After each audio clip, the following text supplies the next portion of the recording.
completely in line with international law. We are sailing peacefully in international waters. We are not carrying weapons. We are carrying food, baby formula, medical supplies, and water. And we are sailing to break Israel's illegal and inhumane seas. Of course, yesterday when our communication was jammed, it was difficult between all the boats to maintain communication. But we make it work, and as I said, we are prepared for these kinds of scenarios. And during the night, we were on high alert level, ready to prepare to face whatever challenges we were thrown. Yeah, we are well aware of the risks, but again, this is nothing compared to what Palestinians are facing. And the most important thing here is that Israel is trying to scare people and silence people who are standing up for Palestine, and not the least desperately trying to further dehumanize Palestinians to keep going with their genocide. What has now the UN Commission has confirmed to be a genocide, confirming what Palestinians and human rights organizations have been saying for a very long time, that it is a genocide. But we know that denial of genocide is part of the genocide itself. I mean, if you look at it from a scholarly point of view, you see that the denial of genocide is a stage of the genocide itself. What I often say is that what I find utterly shocking and disturbing is the denial of the genocide doesn't only come from Israeli leaders who are committing the genocide, who are ordering the genocide themselves, or from the generals and others who are partaking in it, but also from other parts of the world, Western intelligentsia, Western media, Western politicians who prefer not to engage with it, with this topic, with this possibility, even trumping the law, because the law, it says that the genocide should be prevented. So with so many alarms, of course, there is a duty to prevent, but they are averting their responsibility. This is the thing, that the thickness of denial is unprecedented. But I also think, and this is what I wanted to hear from you before going back to the damage, because I really think that this should be an opportunity to also explain what is happening in practice to you, whether you have been affected in a way that you cannot proceed. I say that this is not, we should see what it is. We should see this is not, as we often say, the first genocide in plain sight, because the Holocaust also happened in plain sight. The Rwanda genocide happened in plain sight, and so the genocide in former Yugoslavia. But this is the first genocide that has been televised and has prompted a global mobilization. And do you feel how much people around the world, including in Palestine, are looking at you with a sense of hope that whatever you do is important and matters to them, and this is a factor of change? Whomever wants to reply.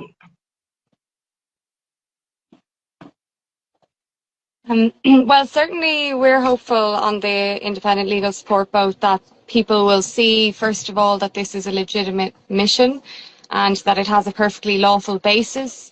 We're hoping that our presence, our physical presence in the waters, will also offer, I suppose, a symbol of our confidence in the legality of the mission. And also we hope that politicians and others who are looking on and observing what's going on will understand from our communications that any potential interception or interference with the mission is entirely unlawful and should be condemned.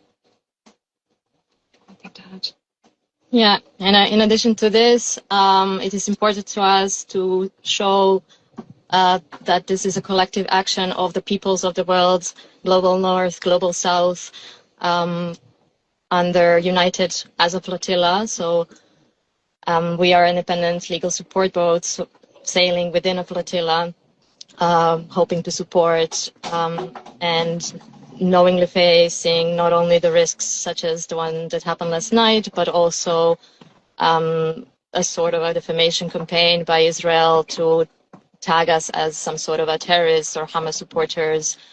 We've been consistently showing the world that we are civilians protected by international law, carrying humanitarian aid, that we are doctors, students, carpenters, lawyers, so-called normal people, not affiliated with any kind of Islamist ideology. And yeah, and the other important point for us as well, I mean, our function is different from the other ships, obviously, because we're, fulfilling this kind of monitoring function.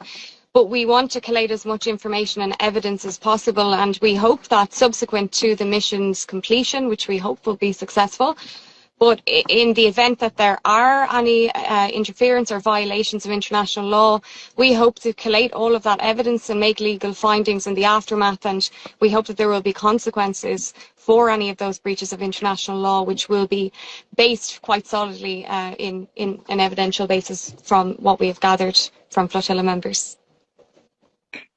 I do think that this is critical. And I've said it from the beginning.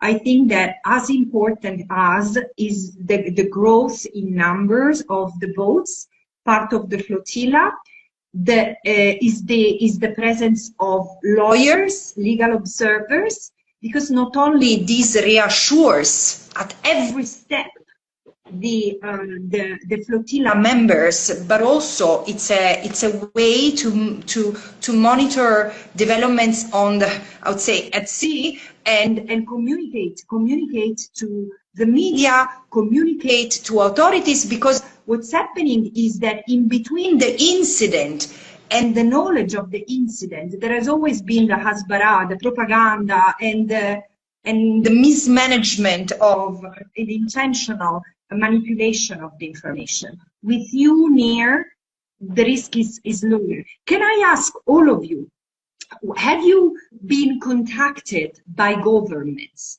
without giving names, but is there any particular state that has showed support to you and said, if something happens, we are behind you?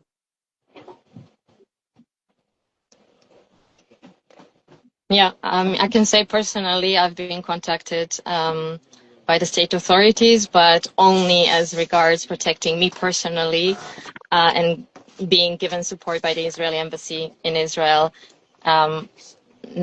Nothing that would amount to actual respect of international law and support in case we are unlawfully intercepted in international waters. And similarly, I mean, I'm Irish, and I think Ireland has been quite vocal on its stance in relation to these matters. So I think there's quite a lot of support back home for me personally, as not quite being a member of the flotilla. Obviously, we are independent and a little bit separate, but nonetheless facing risk, and therefore I certainly am in support of, from the state in relation to my own personal safety. But we would hope, I think we on the Independent Legal Support Boat would hope, and I certainly would hope, that my government will come out very strongly today and make statements condemning the attacks on the flotilla, which have occurred not just last night, but the two previous attacks on the flotilla in Tunisia. I would hope that there would be very strong statements condemning those clearly unlawful actions. Absolutely. Greta, and what has been your experience compared to the lawyers? Have you seen, even informally, any states coming forward and saying, we are behind you? Yes, there was an open letter being signed by, I think it was 16 governments, saying that they support the flotilla. But from my government, the Swedish government, I have not received any support. Rather, they have ridiculed me, especially in connection with the Madeleine. They several times were ridiculing me for doing this, which I think says everything about their independence. The Swedish Vice Prime Minister has said that Israel is doing the world a favor, which is absolutely outrageous. no support from the Swedish government. No. Yeah. Which is also related to your last question.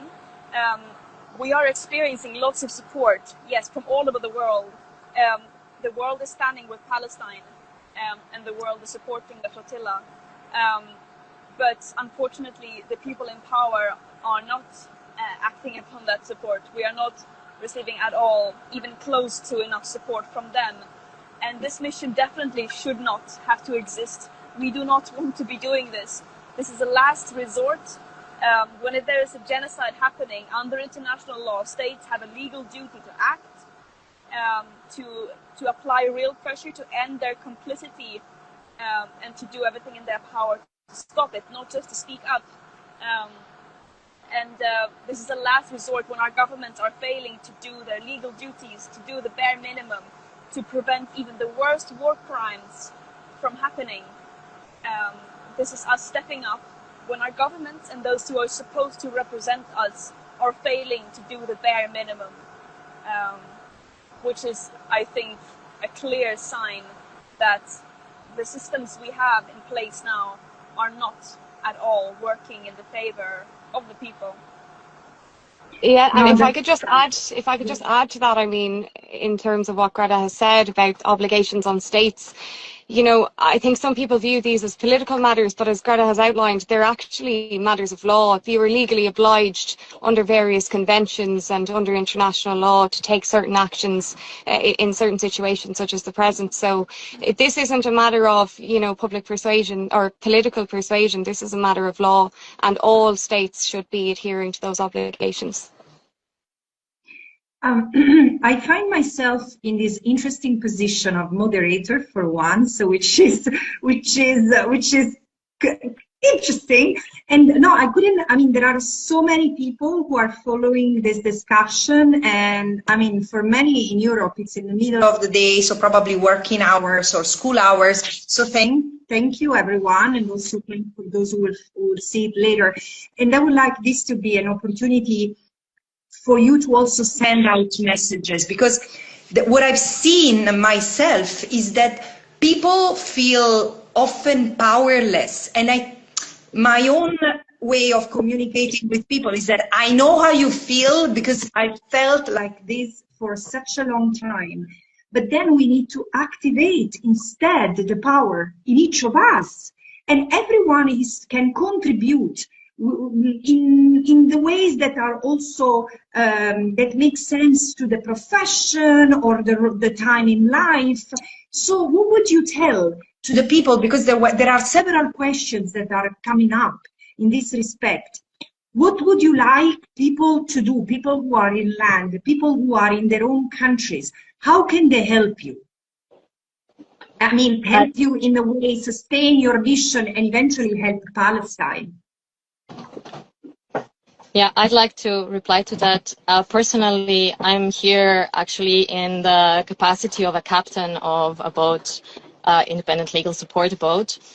And I'm fully aware that not everybody obviously has this position qualifications. A lot of people do feel helpless, feeling that there is nothing big enough that they could do. And I'd like to give an example of a recent mobilization in Italy where massive mobilization happened, blockading the streets, people coming together, stopping all kinds of activities and roads. There is another initiative that encourages sort of symbolic but also quite material action of not consuming on Thursdays, strikes that are happening. Beautiful example, a couple of months ago, there was already dock workers striking.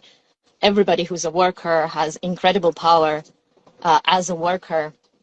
And it's, while of course Flottille has a certain visibility, for me it is really important to be aware that wherever we are, we as people have the power. From my perspective, I mean, I'm a barrister and I work in courtrooms and in offices, and I never envisaged that this is something I would ever do. It is certainly very out of character, I would say, for me, but I suppose it came to the point where I felt as a lawyer that the rule of law was under threat globally, and I felt very powerless, and that I wanted to do something concrete to try and assist people to, I suppose, restore what I would call normal world order, or certainly the way that we all envisage society to be. So I would hope that people, other lawyers, would take this as perhaps inspiration to stand up and speak out. I note that certainly there are bodies who represent lawyers in Ireland, including my own representative body, who have not taken any stand or made any statements in relation to what's happening. And I think that the power of one's voice should never be undermined. I think that not only can people speak up and speak out, but people can take legal action. There have been strategic legal actions taken trying to enforce international law insofar as it pertains to the domestic setting. And then just, I think, an ordinary conversation and in challenging people who may have different views, presenting facts, dispelling myths, trying to make people understand that we each individually have power as consumers, as voters, and as individuals. So I think for me, that's what kind of pushed me to do this and get involved with the mission. And as collectives. Yes.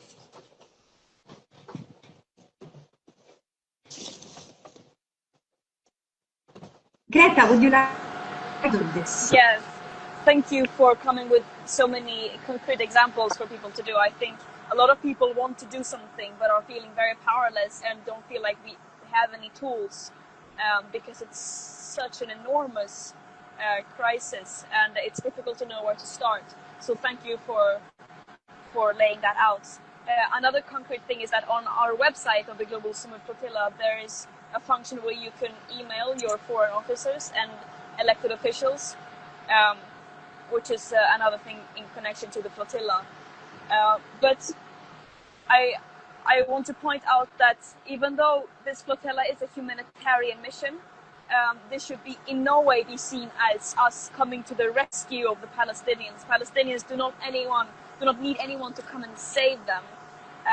Palestinians are calling for us who can act to speak up, to do everything in our power to apply pressure on our government, our institutions and our companies who are enabling and fueling this genocide to take place and to end our complicity. And that is what we are doing.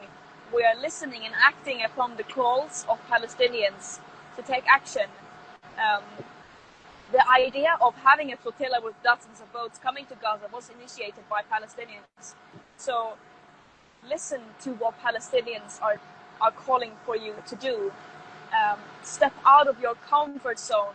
Realize that you are not risking anything by speaking up compared to what Palestinians are facing every day, just trying to make ends meet, just trying to survive, especially those who are risking their lives every day trying to report on the situation. So there are so many things that you can do locally, whether it is occupying the Israeli embassy, whether it is putting pressure on companies, whether it is doing events to raise awareness and create opinion about the situation. So most importantly, get organized and go together with others who share the same motives as you, and think creatively of how you can use your platform or your position, because everyone has a responsibility to act. The more privileged, the bigger of a platform, the more power you have, the more of a responsibility you have. Yeah. I like just to add to that as well. Hello. Just to add to that as well, as both a participant and an organizer on this boat, we're also really conscious in terms of the safety of everybody on the flotilla, even though it pales in comparison to the horrific violence being visited upon communities, people, hospitals, healthcare workers, families, etc. in Gaza, that today is probably quite a decisive day politically. Last night, as far as we can assess, was most probably a series of scare tactics, a form in a way of psychological warfare to try and dissuade people from continuing. And therefore, for anybody who is watching this live, we'd really encourage you today to engage with your political representatives to try and escalate pressure on governments to condemn what happened last night. Because if that was, in a way, an opening salvo, there is most definitely concern that it will intensify and escalate. And it is really something that in all of the flotillas that have taken place since 2008, that we've reiterated that for the small number of people that can be on board boats, that this is a collective movement, you know, of hundreds of thousands, of millions of people on land who also have capacity and capability to participate long distance in this attempt to open a people's humanitarian corridor to Gaza. So for those of you tuning in, please, there's lots of different ways in which you can mobilize to support this mission at sea, as well as validating all of, you know, the really heartfelt, courageous organizing that is going on, from the dock workers in Genoa to Mothers Against Genocide, to healthcare workers for Palestine, for people of all walks of life who are trying to translate the grief, the outrage, you know, in many ways the moral injury of witnessing this genocide, and also of love into practical action. So no action is too small, too humble. It's all part of a collective sea of solidarity. And you're all part of this from wherever you're tuning in. Thank you. Absolutely, absolutely. If I can add on to this from my own experience, Palestine is a revealer of the state of the world and how people pay with their own life as a people when they stand against the system. This project of Greater Israel is a project that is already unfolding in the region, and the Palestinians stand in the middle with their demands for freedom and self-determination, and they continue to resist because they don't want to be uprooted. But isn't it a metaphor for what happens to all of us, to the struggle of all of us to survive against the precariousness of work, against the fact that the rights that many of us in the West thought were certainties, like access to justice or freedom of expression or access to a decent pay or access to health, everything is evaporating, let alone what's happening to the planet. So I think that we need to understand that in this struggle, there is also our struggle, beyond the fact that, yes, it's an act of humanity. I was so touched to see the protests in my home country, because they've been different from any other protest before. Normally there are big gatherings. For example, during the Iraq War, my people were on the street every week and month. There were people in the street, but it was in Rome, in Milan, in the big cities. While now this is something that I've seen popping up. There were sit-ins and blockages of railways and highways. And you know what? The most moving things is that the cars that were stopped were coming out and waving and hugging the protesters. The demonstrators, this is the thing. This is a moment of unity in humanity. And of course, protest for yourself, protest for the Palestinians, so that they see you, and again they see that they have not been abandoned, and governments will follow, because governments eventually cave into pressure. They seem not to react, but even this, the recognition of the state of Palestine, it happened not because all of a sudden in enlightenment of Western leaders. It happened because of the pressure, and this was the minimum bearable that could be done to start changing the status quo. But what I would also say is, do something guided by ethical principles. As a consumer, now you need to check that there is no made in Israel and no companies that you purchase, whose goods and services you purchase from banks, pharmaceutical products that are connected to Israel's unlawful occupation. The companies have to suffer a price that they've never been able to, they've never been held to account. So they need to respond to the people's tribunal before courts. But of course, courts should be activated. And I really call on lawyers to give full meaning to the human rights mission that should be at the center of our profession. But of course, if you are a teacher, if you are a journalist, if you are a diplomat, if you are a civil servant, try to be more civil than servant, and just stand up for this, because this is the genocide of our time, and unlike our predecessors, many of us are taking on the responsibility to stop it, and we will stop it. The more we keep, and the faster we keep on growing as a human rights movement made of independent experts, mechanics, and teachers and bakers, the sooner. And it will never be too soon. So, and it's not just for the Palestinians, it's also for ourselves. I would just add something to this statement, that it is also our struggle. I think it is very true, not only in a metaphorical way, but also very concrete material way in terms of surveillance technologies, in terms of equipment and training and tactics of containment and repression used by police forces, not only within any borders of any state, but we see increasing militarization in Europe, and citizens all over, people all over the world are not exempt from this trend. Yeah, definitely. The fact that in Europe, journalists and demonstrators are arrested, often on the count of terrorism, speaks to the fragility of the liberal part of our democracies. Where is the freedom of expression? Where is the freedom of association? So everything is put on a test. Probably that the apartheid is a global apartheid? Is there a racial domination that is transnational and across borders? So this is something that is the challenge of our time, and we need to live up to expectations. I know that I don't want to keep you too busy, but I would like, before leaving you, to ask one question: is the entity of the damage that was done yesterday? I understood that there was one of the masts of the boats that had the mast seriously damaged. Is the boat able to continue?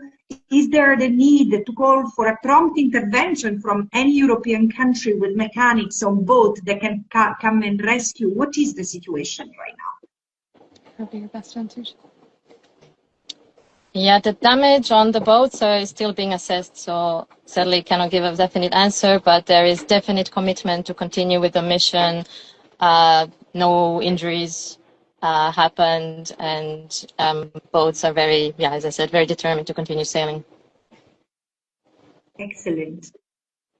Excellent. And is there anything else that before leaving, before returning to boats or desk, you feel like sharing?